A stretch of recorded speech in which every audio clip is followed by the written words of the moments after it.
Located in Kadıköy, on Istanbul's Asian side, Müze Gazhane is one of the city's most distinctive cultural attractions.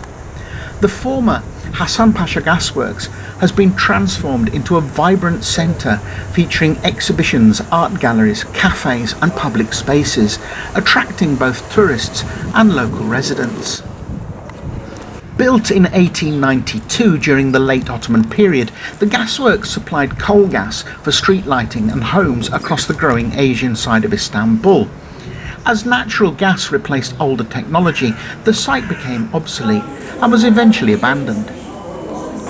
The museum complex includes galleries, libraries, theatres and performance spaces.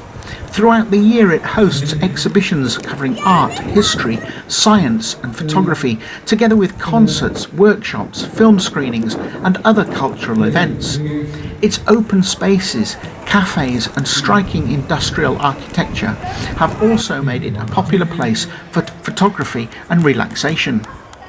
Today, Müze Gazhane is an outstanding example of urban restoration, preserving an important part of Istanbul's industrial past while creating a lively cultural destination for visitors to enjoy.